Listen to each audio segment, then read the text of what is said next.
Well, think about the next time we're going to have a lot of family around. Probably Thanksgiving, right? Well, we want you to enjoy it. Of course, watch football, talk food, but there's also something important that we want you to talk about. That's why I am at GHS, at their Cancer Institute, joined by Ms.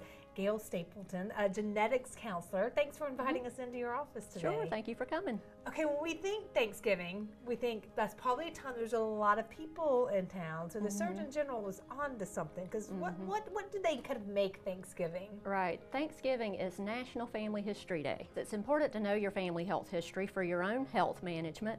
And so National Family History Day, Thanksgiving, is a good day when your family is around to ask questions about what conditions are running in your family and those sorts of things, so that you can have that information for your own health care. How far do you really need to go back for something to maybe affect you? Does that make sense? Yeah, it depends on what it is, but in general, the closer the relative is, the higher your risk might be.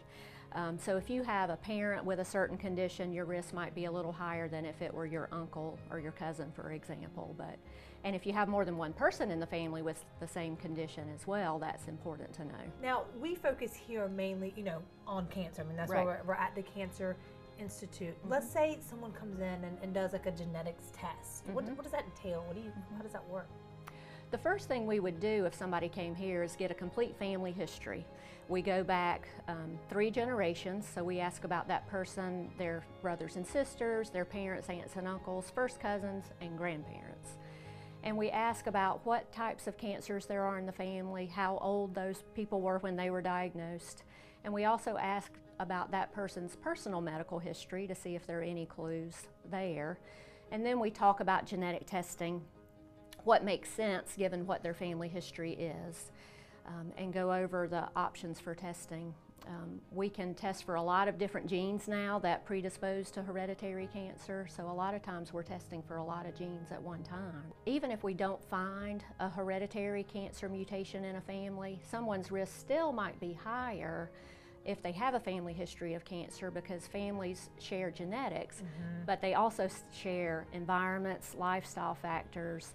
All of those things can combine to play a role in somebody's risk for disease. And isn't it so true? I mean, especially with cancer, it's like one of those that you hear the C word, nobody wants to ever have to be told they're diagnosed, but you always hear, I feel like, if this would have been caught sooner, if we would have known this earlier, the chances would have been so much better. There are screenings that can be implemented. If we know someone is at higher risk, then they should have more frequent screenings. Sometimes there are preventive surgeries you could do, or medications you could take to lower your risk, lifestyle modifications that you could do to lower your risk, or sometimes the doctor may want to refer to a genetic counselor for a family history of cancer, for example. Right, super helpful tips. And then, talk to your insurance company too, because a lot of insurances, depending on what's in your family, will help, cover these costs. So now that we've given you some banter for Thanksgiving, you're welcome on that. We hope that you take it and use it, and everyone stay safe this holiday season. And thank you very much for letting us sit down with you. Thank you for having me. All right, guys, we'll take a quick break and we'll be right back with more of Your Carolina.